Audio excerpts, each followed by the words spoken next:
In the previous lecture, you have seen how to write sequences with multiple Boolean expressions separated by delay operator, and this was an example that you have seen in the previous session, and now we'll see how this property will actually behave in the simulation. It was written to specify this behavior as shown in the in this waveform.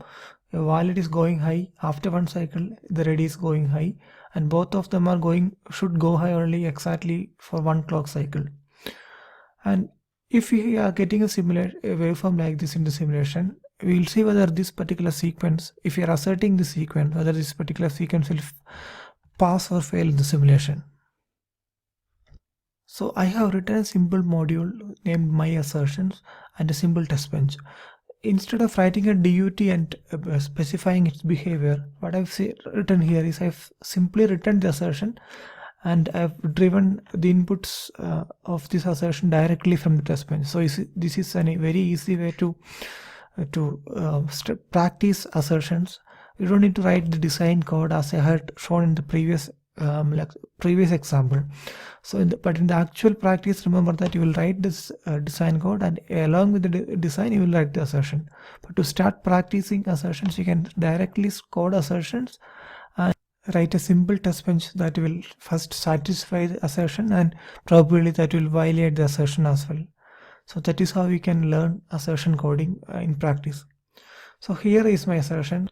This is exactly the same example, and now we will in the test bench you can see that after the clock and reset generation, this is a functional part where initially valid and ready are low, and after reset valid is asserted high and ready is 0.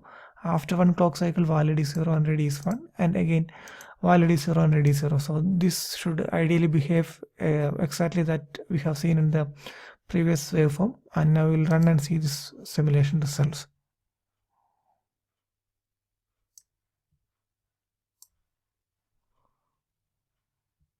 So you can see that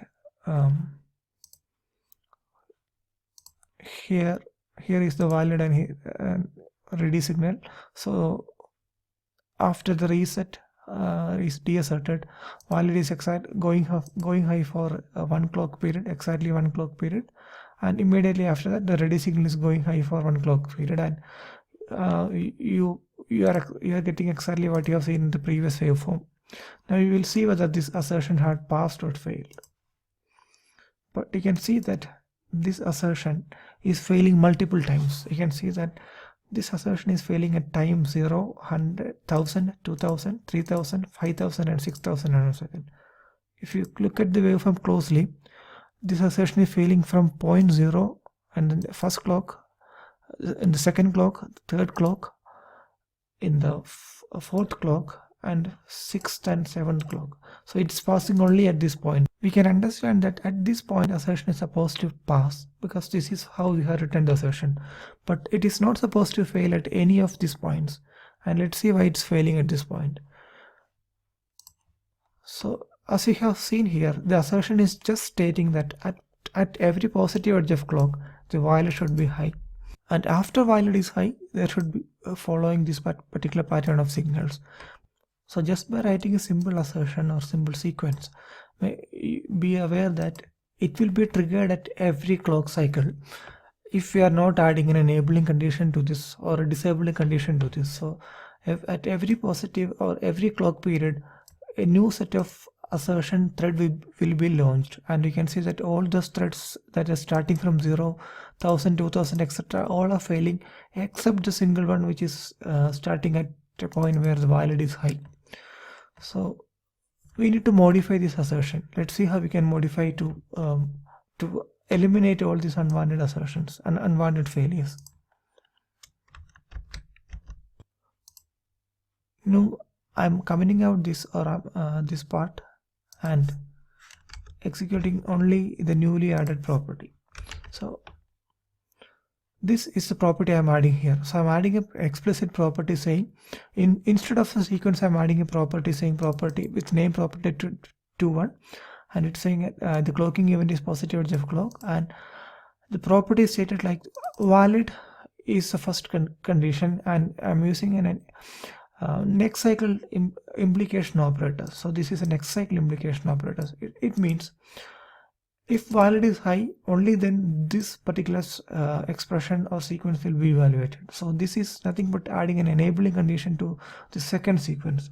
So only when valid is high, this pattern should be followed. Now if I run the simulation here,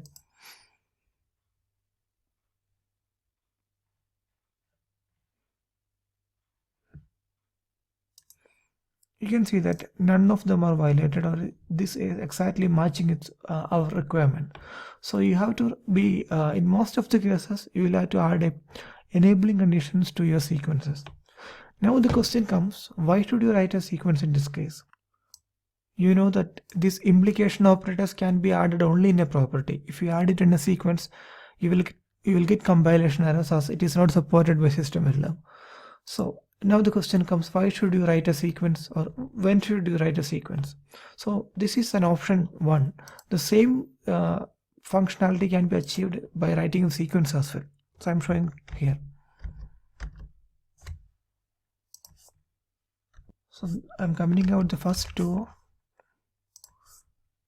and if you closely watch the newly added code, so I'm defining a sequence with names as sequence 22, and it is stating the same sequence that you had listed here, that is valid ##1 not valid, ##0 ready, ##1 not ready. So this is a sequence that we are interested in. So it's a proper definition of sequence. You can see that there is no clock added to this clock. There is no clocking event added to the sequence. So generally or ideally in sequence definitions, you should not be adding a clocking event, because a sequence means it's a sequence of events. So you're just stating a sequence of events, and by using the sequence you're defining a property, and this property says at positive edge of clock, if there is a valid, then in the same cycle itself start the sequence 22. So you can see that this was a previous example. Here you are using a next cycle implication operator when valid is high. So since this valid high is already covered in the sequence, the enabling condition for this property is valid is 1, and once valid is 1, in the very same cycle start this sequence. So this is how you generally write sequence and properties, and now you assert this property to 2, you will get the same result as of this property.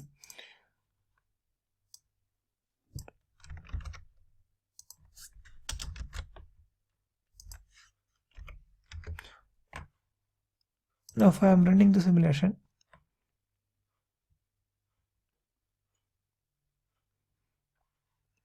the waveform is exactly the same, and if I'm looking at this simulation waveform, you can see that there are no errors as well. So this functionality is achieved by adding another sequence. So this is a recommended way of doing coding sequences and properties in your code. You code proper sequences, and using those sequences combine write properties and assert those properties. I am summarizing those points that I have discussed while going through the examples here again in a slide. So to define a sequence and use it in an assertion, this is how you will generally do. So declare the sequence without a clocking expression, as you can see here, and add an enabling condition to the sequence. This can be done by using properties, because properties only can use this implication operators, and using these properties declare assertions either explicitly or implicitly. So in the first expression, in the first example, the property is explicitly defined and assertion is using this explicitly defined property. Also, it's possible that after defining the sequence, you can implicitly define the property along with the assert statement, like assert property. The whole property is listed here. So both of them are valid. So this is how generally you will define sequence and use them in assertions. I hope now you can understand that why do we need to declare sequences in while writing assertions. So writing a valid sequence makes sense, because you know that is a sequence of event that should happen, and using those sequences you can write properties and assertions. Also, you can use this sequence in defining other sequences as well, and use the newly defined sequences as a separate property. So that's the advantage of defining your events as a sequence in Systemverilog assertion coding.